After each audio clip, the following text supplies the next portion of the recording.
Assalamualaikum warahmatullahi wabarakatuh. Waalaikumsalam warahmatullahi Oke pemirsa, berjumpa kembali dengan saya Mas Pur 2099 di channel Seraton 07. Oke pemirsa, pada kesempatan malam ini saya Mas Pur 2099 akan membahas perihal tentang hantu yang selama ini jadi momok masyarakat nih. Katanya ada yang bentuknya kuntilanak, pocong, genderuwo, tuyul dan macam-macam lah ya. Ini dari request dari teman-teman ya Pak ya? Iya nih Mas Pur. Video sebelumnya nih Mas Pur, kan kita berziarah ke makam ya. Betul. Nah, di dalam videonya itu teman-teman pada banyak yang nanya nih Mas Pur, tentang kayak longlongan anjing. Bahwa katanya nih mitosnya nih longlongan anjing itu menandakan ada makhluk halus. Terus contohnya lagi kayak kalau bunyi tokek malam-malam tuh ada makhluk halus, cicak. Nah, ngomongin hantu nih Mas Pur, menurut Mas Pur hantu itu seperti apa tuh Mas Pur? Saya mau kupas dulu perihal hantu ya. Ini sejarah hantu nih. Oke. Sejarah hantu nih. Sejarah hantu. Asal-usul hantu ya. Oke. Terutama di Nusantara ya. Ngopi dulu Mas Pur. Oh iya, lupa. Ngopi dulu. Biasa, aduh. Ini kalau nggak ada kopi kayaknya kurang asik ya. Kurang asik. Biar mata udah agak berat sih. Tadi bisa ada acara Pak. Biasa Pak.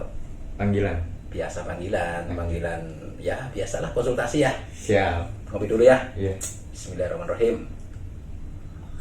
Mas Pur kayaknya kopinya enak tuh. Kopinya apaan sih Mas Pur? Rahasia. Rahasia. Kok rahasia sih Mas Pur? Iyalah nanti dikira promo nanti. Dikira promo. Iya, kecuali ada iklannya nggak apa-apa ya. Iklannya nggak apa-apa. Oke. Gimana ya, Pal? Iya. Berdoa dulu ya, Pak ya. Berdoa dulu. Semoga ya. Bismillah ya. Bismillahirrahmanirrahim. Ya Allah, semoga Engkau ridho ya Allah, semoga aku dipermudah ya Allah di saat menyampaikan perihal pertanyaan dari rekan-rekan kita, dari teman-teman kita, dari pemirsa yang pada request ya. Mudah-mudahan diperlancar, dipermudah, dan semoga jawaban saya dapat dimaknai dan dapat dipahami oleh pemirsa, rekan-rekan dan teman-teman ya. Amin. Oke, Al-Fatihah. Oke,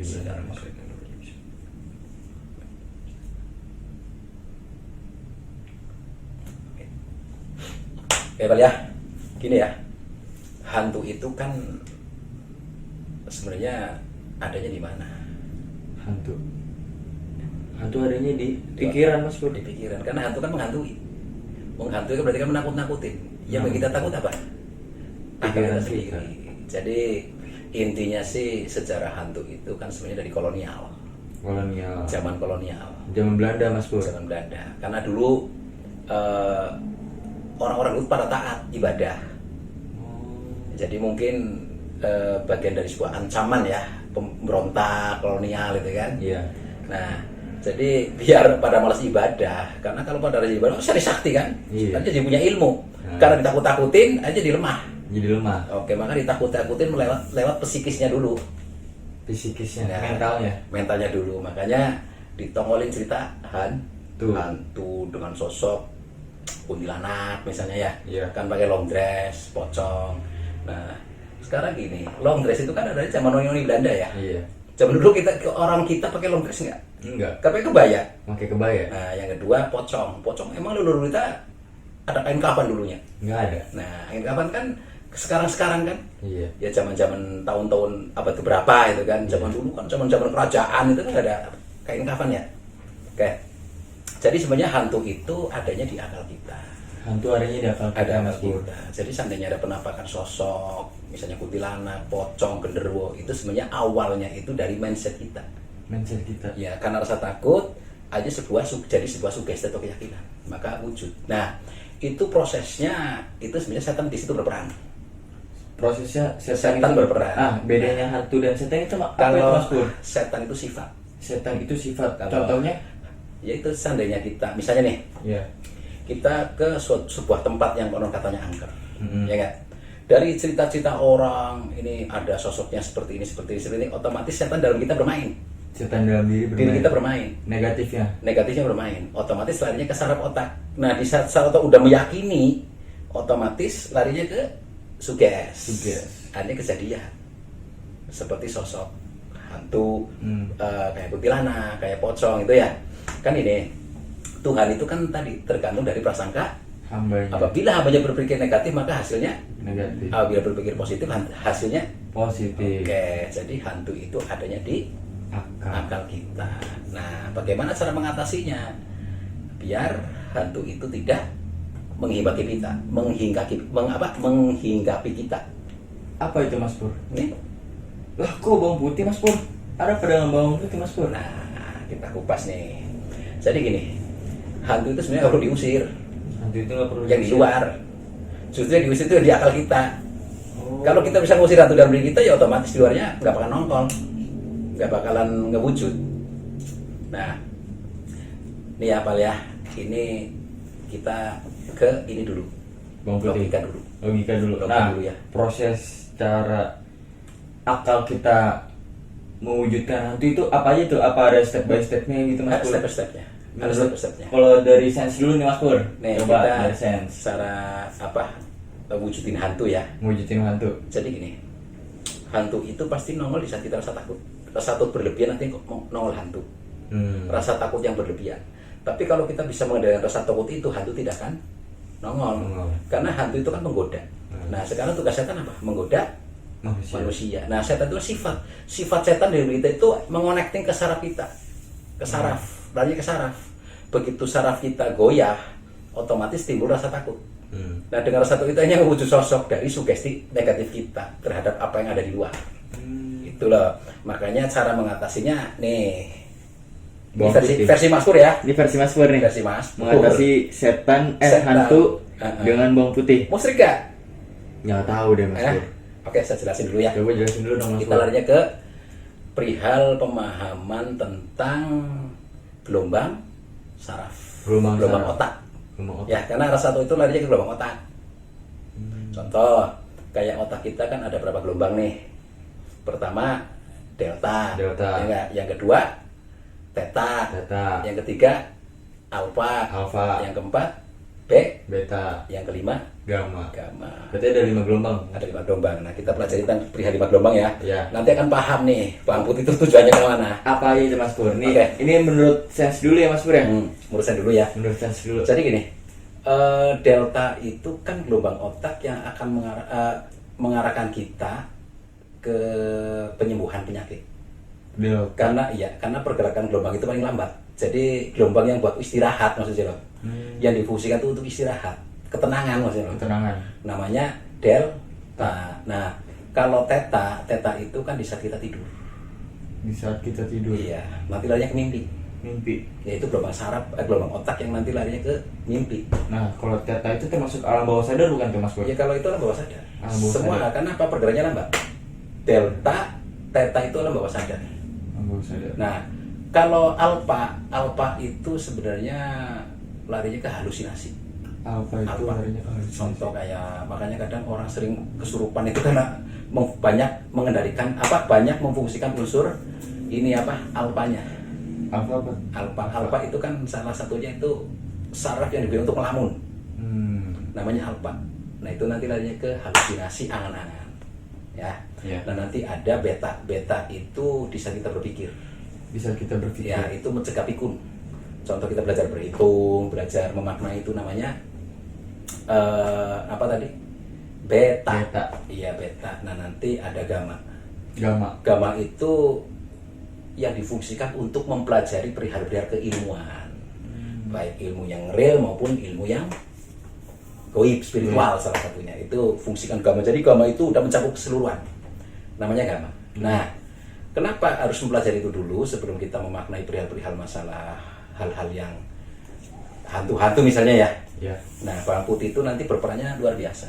Apa itu Mas Pur? Kok Nah, kalau ada ini sangkut kan pautnya? oke. Jadi gini. Gelombang otak itu kan otomatis butuh nutrisi Belum untuk mau menstabilkannya. Nah, di sini komplit nutrisinya nih. Apa aja itu Di Mas? sini ada vitamin C, Vitamin C. ya, ada karbohidrat, Karbohidrat. terus ada kalium, juga. Nah, terus itu di situ juga ada di bawang putih itu ada yang dikatakan antioksidan. Nah, hasilnya itu fungsinya kan untuk memperlancar sirkulasi darah yang lari ke otak kita. Nah itu salah satunya kan kayak ini asam amino. Asam amino itu untuk nguatin jaringan tubuh kita, nanti otomatis kan oksigen yang begitu itu terkonek. Namanya asam amino. Nah, oke pemirsa ya. Nah ini bawang putih ini sangat luar biasa, sangat bermanfaat. Nah itu ada istilah lagi yang dikatakan flavonoid. Flavonoid itu adalah untuk memperbaiki sel-sel yang rusak, yang dari yang dikatakan kena radikal bebas. Nah itu juga menyumbat peredaran darah. Jadi sebenarnya banyak sih. Nah terus ada lagi yang dikatakan oligosakarida apa itu Mas Pur? Itu membangkitkan bakteri-bakteri positif, dan itu nanti berperan di pencernaan badan kita dan juga untuk menstabilkan tentang kandungan darah, dalam arti gini, menstabilkan sel darah merah dan sel darah putih. Luar biasa sekali ya khasiat dari bawang putih ya Mas Pur. Nah di saat itu udah stabil semua, otomatis gelombang saraf kita itu stabil. Nah dengan stabil otomatis sugesnya kuat dalam hal yang positif. Karena membangkitkan bakteri positif jadi, ya. Bukan dengan budaya itu hantu nggak takut sama ini. Ini dibenerin dulu kitanya. Makanya ada istilah, kalau mungkin pernah paham nggak, namanya tuh orang Yunani tuh bilangnya tuh. Sebuah moto Morsano, saya kurang paham nih. Jadi dalam tubuh yang sehat terdapat jiwa yang kuat. Iya. Nah, jadi sebelum kita berpikir misalnya jiwa dulu, kita kuatin dulu tubuhnya melalui asupan nutrisi protein, karbohidrat, kalium, ya kan, selenium. Nah, terus tadi kayak asam amino. Nah, kalau kita udah kuat ininya, otomatis saraf kita kuat. Jadi tidak mudah dihantui. Jadi didoktrin orang yang negatif tetap kuat, tetap kita stabil. Makanya nanti hal-hal yang ada di luar, yang konon katanya ada hantu, ada ini, itu ya insya Allah bisa distabilkan melalui wasilah bawang putih. Siapa lagi Pak? Iya tuh Mas Pur. Tadi yang sebelumnya tentang seperti long-longan anjing itu, menandakan adanya makhluk halus, toke, cicak dan sebagainya macamnya. Terus itu kan menandakan makhluk halus ya, mitosnya Mas Pur ya. Nah, coba Mas Pur jelasin nih. Jadi gini ya, makhluk halus itu kan bukan berarti hantu ya. Bukan berarti hantu. Goib itu kan bukan berarti hantu, ya enggak. Jadi jangan disamaratakan. Jadi gini, perihal masalah tanda-tanda kayak lolongan hewan, cecek, toke, ayam, itu kan sebenarnya bertanda. Ya, karena itu tadi bahwa sejatinya manusia itu dikasih tahu perihal sesuatu yang tidak tahu melalui perintah ciptaannya. Ya. Jadi pertanda itu ya sebenarnya bagian dari ikro kita. Ikro kita. Ya, kita suruh berikro ke sekeliling kita untuk dimaknai gitu. Nah, terus masalah masalah apa lagi? Hantu. Ente mau nanya doa ya? Iya, doanya apakah ada pencegahnya kah? Ada. Kayak semacam jimat lah, bukan jimat tapi. Jadi gini ya, sebenarnya tetap sejatinya manusia itu kan butuh Allah ya. Jadi butuh Allah, sejatinya manusia itu butuh Allah. Betul. Jadi apapun yang akan kita lakukan, tetap kita pun harus minta perlindungan sama Allah. Nah, ini doanya tadi kan perihal tentang masalah menguatin di fisiknya dulu ya. Jasad. Iya, sama biar saraf otak kita itu bekerja maksimal. Nah, tapi di situ doa pun sangat berpengaruh. Dan tanpa doa kita sombong. Iya. Nah, ini larinya ke jiwa. Tadi ke fisik, nah sekarang ke jiwa. Nah, kalau ke jiwa gak ada hubungan sama ini. Ya, itu kan tadi tukatin dulu sehingga kita maksimal bisa lagi memfungsikan kejiwaannya kan, tentang jiwanya. Ada doanya untuk mengusir hal-hal negatif kayak hantu, kayak apa, terutama yang di diri kita, yang di luar kita, biar tidak ngewujud sosok. Dan seandainya ada contoh, ada hal-hal yang lain yang negatif, itu akan minggir dengan sendirinya. Nah, ada doanya, ini doanya ya Pak ya. A'udzubika kalimatillah tamati min syarri ma khalaq. Jadi Aku berlindung pada Allah melalui wasilah aku berlindung kepada Allah melalui kalimat-kalimat Allah dari segala kejahatan makhluk ciptaannya. Nah, kalimat-kalimat Allah itu kan ada di firman salah satunya. Iya. Nah, makanya kalau kita sering baca Quran, sering kita ibaratnya mendawamkan tentang ayat-ayat, ya insya Allah terhindar dari hal negatif itu. Cuman ya tetap kembali ke kitanya, imannya, yakinnya kuat nggak, gitu aja. Nah, ente baca penyelaman tapi nggak yakin ya sama. Berarti harus didorong dengan keyakinan. Iya, makanya kan jiwanya dulu dikuatin. Jiwanya dulu. Bisa kita memfungsikan ayat-ayat, memfungsikan firman, insya Allah kalau kitanya kuat, sekali baca aja jadi. Nah, misalnya kamu baca ribuan kali tapi kalau nggak yakin, ya tetap puyeng-puyeng juga, takut-takut juga kan. Jadi kembali ke ini, kekuatan iman kita. Kekuatan iman. Sekali baca bisa fungsi gitu ya. Nah, tadi iya, Mas, kayaknya ada yang pertanyaan nih. Ada pertanyaan dari lagi, rekan Mas. nih. Titip pertanyaan. Nah, ngomongin hantu, Mas Pur. Kan pada zaman Nabi pun juga ada tentang hantu. Seperti para sahabat yang melempari hantu dengan batu, dengan sosok manusia, itu seperti apa itu, Mas Pur? Nah, itu cerita apa gimana itu? Itu ceritanya? Cerita ya? Cerita. Nah, gimana ya? Ya kita percayain aja lah ya. Itu percaya aja. Jadi gini, yang namanya goib ya. Nah, Kira-kira dilempar pakai benda nyata nyambung nggak? goib nyata nggak nyambung itu, Mas Pur. Nggak nyambung. Contoh, kayak ente ngelempar bayangan nih, Nah, pakai batu, kira-kira bayangnya kena nggak? enggak. Nah, jadi tetap ya nggak apa-apa, namanya untuk pembelajaran ya. Tapi ya tetap kita sebagai manusia yang dikasih akal sehat harus difungsikan ya. Tetap totalitas di dalam kita memaknai sebuah kejadian-kejadian ya. Dan kita nggak nyalain ya. Jadi gini, kalaupun memang benar pakai batu misalnya ya, tapi di situ kan bukan hanya sekedar lempar batu. Itu batu itu sekedar wasilah aja. Aslinya adanya di kekuatan imannya. Contoh tuh ada sosok misalnya dari cerita-cerita orang, terus timbul rasa takut, muncul sebuah sosok, nah menstabilkan imannya. Nah, wasilah ambil batu diyakini untuk melempar. Maksudnya melempar bukan perihal batunya yang ini. Jadi ini nih, itu hanya wasilah aja ya. Iya. Jadi intinya itu sih, Mas Nopal. Jadi kalau misalnya perihal goib ya berarti urusan dengan goib. Nyata dengan nyata. Itu yang dikatakan keseimbangan ya. Kalau goib dengan nyata kayaknya gimana ya?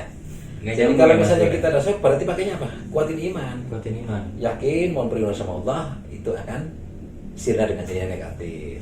Tapi kalau fisik ya tetap kita harus pakai fisik. Mungkin dengan kita berucap yang baik-baik, atau seandainya ada hal negatif ya kita cegah dengan seandainya semampu kita gitu aja. Tapi fisik dan fisik. Mas Pur, Nopal mau nanya nih, belum memahami tentang perbedaan antara setan, hantu, iblis, dan dajjal. Itu kan semuanya terkait dengan sifat-sifat buruk, hal negatif. Itu bedanya apa tuh, Mas Pur? Kayak ini versi saya. Versi Mas Pur nih. Jadi kalau setan itu larinya ke sifat. Setan itu larinya ke sifat. Kalau jin itu sosok makhluk ya. Jin itu sosok makhluk. Iya, karena jin itu kan memang di Al-Quran dijelaskan kan, jadi jin dan manusia dan jin itu semata-mata diciptakan untuk beribadah. Berarti memang jin pun ibadah. Nah, jin itu sosoknya seperti apa tuh, Mas Pur? Ya kalau itu kan alam goib. Nah, tapi ya soalnya kalau dijelasin pun nggak mungkin percaya. Enggak, tapi intinya jin itu wujud adanya, nyata gitu, termasuk nyata. Jadi jin itu punya alam. Jin itu punya alam. Dan ada saatnya pun nampak sosoknya. Ada suatu saat. Iya. Nampak gitu. Jin itu ya, karena jin itu kan makhluk. Nah kalau sifat itu setan. Kalau setan itu sifat. Setan itu sifat. Sifatnya iblis. Yang menggoda manusia namanya setan. Setan ada sosok. Setan itu sifatnya. Sifat yang menggoda manusia melalui aliran darah. Namanya setan. Nah iblis itu punya sifat namanya setan. Iblis itu punya kroni-kroninya. Jadi perwakilan dari iblis dalam diri manusia namanya setan. Nah itu tugasnya menggoda biar manusia itu malas ibadah. Nah Kalau sejatinya iblis langsung yang untuk kekejaman namanya ajajil. Ajajil. Ajajil itu sifat kejamnya iblis. Sifat kejamnya iblis. Namanya ajajil. Masih sifat kejamnya iblis tuh Mas Pur. Sifat kejamnya iblis. Sosoknya sifat itu nggak ada sosok, sifat semua. Iblis itu. Nah kalau iblis memang sosok, ada sosok. Tapi ya hanya orang tertentu yang bisa diperlihatkan. Iblis. Iya, kan iblis makhluk. Iblis makhluk. Iya, kalau ajajil, terus setan itu sifat. Ya, sifatnya iblis. Jadi kita harus memahami sifatnya iblis itu termasuk setan, ajajil. Azazil. Tapi kalau jin itu makhluk. Jin itu makhluk. Ya kalau apa? Kalau iblis makhluk. Makhluk. Nah, punya sifat namanya setan sama. Nah, Azazil. setan itu sifat penggoda dalam hal masalah rasa takut, ya itu setan. Setan. Keraguan, ya. Terus gibah misalnya itu kan dari sifat iblis yang masuk mulai namanya setan. Nah, kalau ajazil sifat kejam. Kejam. Membunuh itu namanya ajazil. Itu sifatnya iblis yang diarahkan untuk kejam, namanya ajazil. Ya, yang nyumbat-nyumbat rezeki itu salah satunya ajazil. Nah, kalau Dajjal sendiri. Nah, kalau Dajjal itu memang itu sosok wujud manusia yang di dalamnya itu udah langsung iblis langsung. Iblis langsung. Makanya sakti. Sosok manusia Yang iblis langsung yang masuk. Aslinya tuh iblis. Iblis. Jadi manusia itu bungkusnya Bungkusnya Dajjal. aja. Jadi iblis langsung. Itu udah bukan setan, bukan aja, itu langsung iblis yang masuk. Iblis. Nah, itu pun kan ending dari sebuah perjalanan manusia kan. Iya. Nah, makanya lawannya juga nggak sembarangan. Lawannya kan Imam Mahdi. Imam Mahdi. Ya nggak, itu kan belum terjadi. Belum terjadi. Tapi kita imani ya, karena kita seorang muslim harus mengimani sesuatu yang sudah terjadi sekarang dan yang belum terjadi. Nah, Dajjal itu dia terlahirkan dari seorang manusia biasa atau emang udah ada dari dulu itu Manusia, terlahir dari seorang manusia? terjadi sama manusia. Memang udah dipersiapkan. Emang udah terus Entah itu kapan lahirnya yang jelas sudah dipersiapkan. Itu bagian dari skenario. skenario. Iya, itu bagian dari skenario Tuhan. Nah, nanti di situ manusia itu nanti akan dikelompokkan sesuai dengan golongan-golongannya. Ya, kalau orang beriman dengan beriman, orang ingkar dengan ingkar, pembangkang dengan pembangkang. Nah, itu nanti ada pengelompokan dari perilaku manusia sendiri. Ya. Nah, kita mudah-mudahan kita dikategorikan golongan orang beriman gitu ya. Amin. Oke Mas Pur, ini pertanyaan terakhir nih dari novel yang masih ganjel tentang seperti hantu-hantu yang ada di Nusantara ya Mas Pur ya. Contohnya seperti tuyul, babi ngepet, gundurwo, kolong wewe. Nah, kayak tuyul, babi ngepet kan itu bisa langsung menyentuh dengan dunia nyata ya Mas Pur ya. Seperti ngambil uang, emas dan lain sebagainya. Itu menurut Mas Pur itu seperti apa Mas Pur? Oke. Sebenarnya kayak contoh tuyul dulu ya. Tuyul dulu. Sebenarnya tuyul itu adalah sebenarnya hasil dari ulah manusia-manusia yang tidak bertanggung jawab dengan keilmuannya. Ulah manusia yang tidak bertanggung jawab dengan keilmuannya. Jadi orang-orang yang belajar sebuah keilmuan, kesaktian misalnya kan, tapi disalahgunakan. Disalahgunakan. Nah, tuyul itu kan sebenarnya terbuat dari segumpal daging. Segumpal daging. Nah, segumpal daging itu kan berarti dari orang-orang yang aborsi. Orang-orang yang aborsi. Nah, itu dimanfaatin tuh janin bayinya. Jadi dimasukin kodam. Tapi aborsinya itu udah mati kan, dalam kondisi mati. Iya, dalam kondisi mati. Udah mati. Nah, itu kan dikeringin itu kan. Dikeringin, dimasukin kodam, akhirnya berubahlah sosok. Nah, itu sebenarnya memang orang-orang hebat yang bisa bikin kayak gituan. Orang-orang hebat. Dan itu zaman dulu udah ada. Aborsi pun zaman dulu udah ada. Sebelum zaman kolonial udah ada. Zaman dulu udah ada. Zaman kerajaan kali ya. Karena dulu itu kan gini. Kalau orang timur itu kan tentang masalah adat ketimuran. Contoh, tidak boleh hamil sebelum nikah. Tapi yang namanya manusia, namanya nafsu zaman dulu tetap kan ada yang melanggar kan. Oh, zaman dulu udah ada Mas Pur. Ya udah ada. Yang namanya manusia. Iya. Zaman dulu kan manusia punya nafsu kan. Iya. Pasti tetap ada yang ingkar dengan aturan-aturan kan. Nah. Padahal di kita aja, di negara kita aja udah pakai yang dikatakan ada ketimuran ya. Ada ketimuran. Jadi perihal harga diri, tentu martabat keluarga itu diutamain. Betul. Salah satunya menjaga dalam hal masalah pergaulan, terus tidak boleh hamil sebelum nikah. Zaman dulu udah ada, Pak. Zaman dulu udah ada. Zaman dulu, zaman kerajaan udah ada. Ya, tapi yang namanya nafsu ya zaman dulu udah ada, ya nggak? Orang yang melanggar tetap ada. Nah makanya untuk menghindari rasa malu, nama besar keluarga, nah akhirnya aborsi. Cuman dulu namanya bukan aborsi, namanya digugurin itu ya. Digugurin. Yang lewat dukun bayi apa-apalah zaman dulu tetap ada. Nah dimanfaatin sama orang-orang yang berilmu tapi tidak bertanggung jawab dengan ilmunya. Tidak bertanggung jawab dengan Iya, nah itu nanti dijemur, dikeringin, baru diisi hodam, baru bisa disuruh-suruh, ya diperbudak. Tapi kalau ruhnya udah kembali, itu cuman jasadnya aja. Tapi bisa bener ambil uang itu Mas Pur? Bisa ambil uang? Bisa. Nah sekarang jasad berarti uang ada wujudnya nggak? Ada. Iya, berarti difungsikan jasad nggak untuk bergerak. Yang gerakin hodam, tapi ada jasadnya nggak bergerak. Ada. Jadi apapun yang ada bentuk jasad bisa ngambil jasad. Uang jasad kan wujud. Kalau ngomongin wujud tuyul nih, Nopal pribadi kan belum pernah lihat tuyul nih.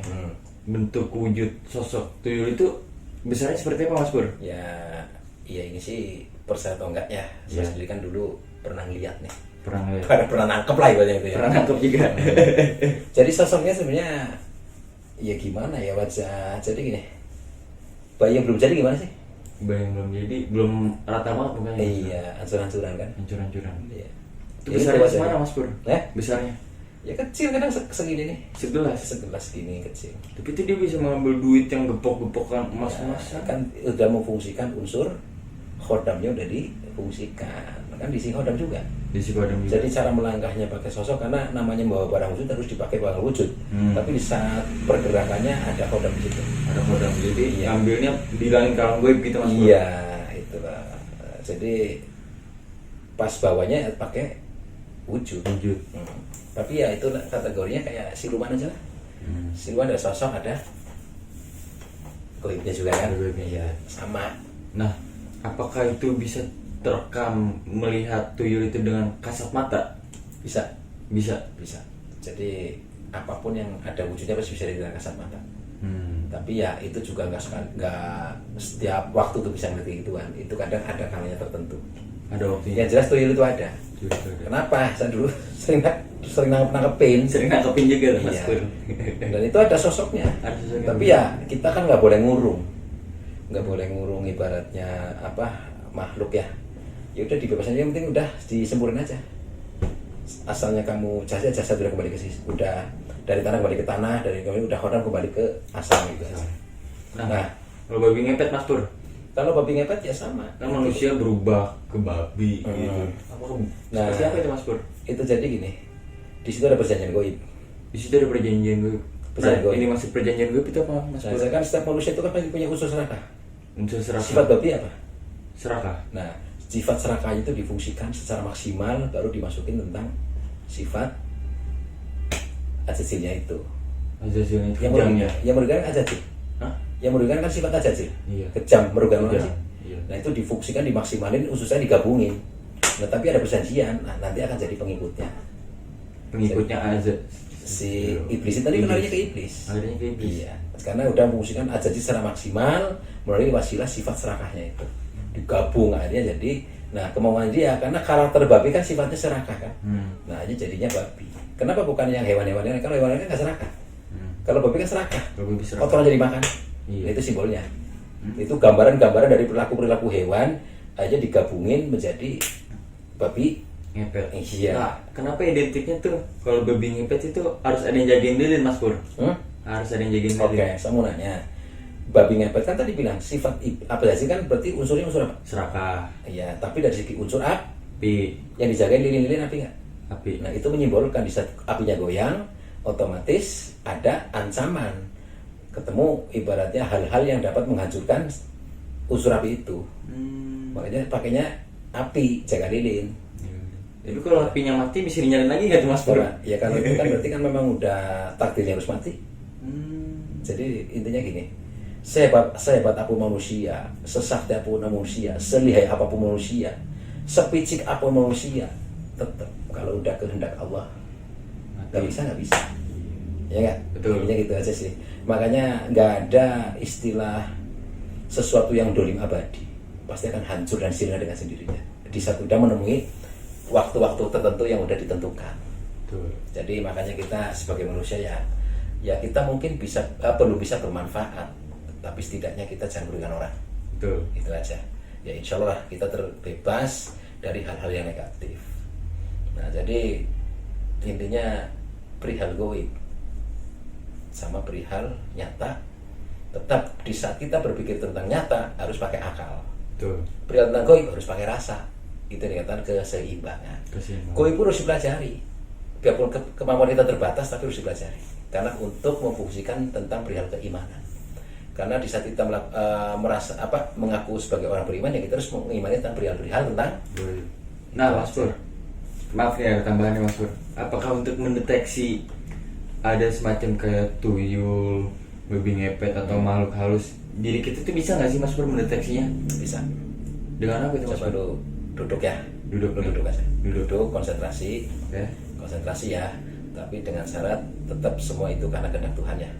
Mohon ridho sama Allah. Oke, saya bimbing ya. Lu fokus ya. Nanti kamu bisa ngerasain sesuatu hal yang akan ada di sekelilingmu. Duduk di sini apa di sini Mas Pur? Di situ aja nggak apa-apa. Di sini aja nggak apa-apa. Kamu nggak pakai celana panjang. Oh iya benar. Kelihatan lututnya. Iya. Ya nggak? Nanti nggak sopan nih kira. Oke. Udah fokus aja. Kamu rasain. Mohon ridho sama Allah ya. Ikuti bahasa saya. Iya. Bismillahirrahmanirrahim. Bismillahirrahmanirrahim. Asyhadu an la ilaha illallah Asyhadu an la ilaha wa asyhadu anna Muhammadar Rasulullah. wa asyhadu anna Muhammadar Ya Allah ya Rabbi. Ya Allah ya Rabbi. Aku mohon ridhomu ya Allah. Alhamdulillah ya Allah. Untuk bisa merasakan sesuatu hal, unsur-unsur goib yang ada di sekelilingku. Semoga engkau ridho ya Allah. Oke. Nopal, konsentrasi ya. Bisa bahasa Turki nggak? Bisa. Oke, bahasa Turki. Allahu la ilaha illa huwa la ilaha illa huwa ta'ala wa la fis samawati wa ma fil ardi ma zala yasmandawi la bisni ya Allah ma baina aydihim wa ma khalaqahum alaihi tuna bisa min la bimasya wa sya kursi samawati wal ardi la yaqi bi samawati wal azim. Coba konsentrasi ya. Tahan napas. Jadi pakai napas dada, napas perut, napas ini ya. Inti ya. Oke. Tahan. Oke, coba rasain sebelah kanan kamu. Oke. Apa yang kamu rasa? Panas Mas Pur. Oke, terus ada lembut nggak? Baunya lembut. Oke, kayak rasanya kayak jelly ya? Iya. Dingin ya? Tapi hawanya panas ya? Hawanya panas. Oke, sudah cukup. Itu sarannya. Dan semua orang bisa. Tapi harus itu minta ridho sama Allah, sama tingkat keyakinannya sampai mana. Nah, rasanya itu ada seperti panas, tapi lembut. Terus pas kenyal. disentuh kenyal, dingin ya. Itu apakah ada sosoknya itu Mas Pur?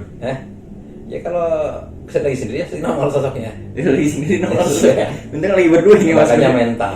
Oh. Mental harus kuat. Ya. Fisiknya harus kuat. Fisiknya harus kuat. Itu tadi makanya kan di saat kita bisa memfungsikan unsur 5 ini tadi tentang saraf kita, otomatis jiwa kita kuat. Nah di saat jiwa kuat kita tenang, maka segala sesuatu bisa dikendalikan. Jadilah sejatinya Khalifah. Yang bisa mengendalikan 4 unsur itu melalui wasilah kuatin jiwa kita, maknai dan pahami sebuah ilmu yang nanti larinya ke saraf, tentang peredaran darah, tentang energi. Kamu pelajari dulu, logikanya pelajari dulu. Nah setelah itu baru kamu kuatin jiwanya. Dengan kamu tenang, maka saraf-saraf kamu stabil, nggak ada terdoktrin, maka keyakinan kamu tuh semakin kuat. Itulah metode pembelajaran perihal tentang hal-hal yang goib. Itu tetap logikanya harus main. Ini lengkap banget ini Mas Pur nih. Ada dari pembahasannya dari segi sains, dari segi spiritual, supernatural, ini lengkap ini Mas Pur. Ya makanya kan gini, kita kan kadang dihadapkan sama orang-orang yang logika. Jadi kita harus main logika juga. Betul. Tapi ada saatnya orang main logika itu kebentur. Ya enggak? Iya. Nah makanya kita jangan kalah sama orang logika. Betul. Buktikan bahwa sejatinya spiritual itu bukan perihal goib. Iya. Spiritual itu nanti sebenarnya mencakupnya semua hal-hal yang berhubungan dengan energi, ya enggak? Betul. Tentang edukasi, tentang ilmu-ilmu fisika, kimia, itu ke situ juga larinya. Karena unsur. Ya enggak? Iya. Nah jadi kalau cuma spiritual cuma goib, nah orang buktinya gimana? Iya. Ya enggak? Makanya kita belajar, seandainya kita terus spiritual, tapi spiritual yang cerdas, tidak mudah didoktrin orang. Nah itu baru khalifah. Ngopi dulu dong Mas Pur, terakhir nih Mas Pur. Pemirsa ya, bisa serius nih, saya udah mantap sana sini nih. Oke ya, pemirsa ya, ngopi dulu. Bismillahirrahmanirrahim. Ini bukan ketergantungan ya pemirsa, ini sebagai apa Mas Pur? Keseimbangan. Di saat kita butuh, kita harus mencari keseimbangan. Ya, memfungsikan tentang keseimbangan. Iya, pasangannya. Pasangannya ngantuk, pasangannya kopi. Tapi tetap ngantuk, Pal. Ya, kan memang pasangannya harus tidur sih, Pal. Ya kan? Mungkin karena udah waktunya udah melampaui, tapi ya tanggung lah, sholat subuh dulu. Ya. Karena kalau kita orang yang taat ya, kita harus ikutin aturan syariat. Oke Mas Pur, udah. Oke pemirsa ya, mungkin lelah nih matanya nih. Ya mohon maaf ya kalau seandainya pembahasan saya banyak salah, banyak kurang ya, mohon maaf. Namun manusia biasa, intinya saya tidak merasa benar. Seandainya kesalahan, ya wajar kita manusia ya. Oke ya pemirsa ya, karena waktu udah menjelang pagi, kita langsung aja. Jangan lupa ya, like, subscribe, sama share. Oke. Wabillahi taufiq wal hidayah. Wassalamualaikum warahmatullahi wabarakatuh. Waalaikumsalam warahmatullahi wabarakatuh.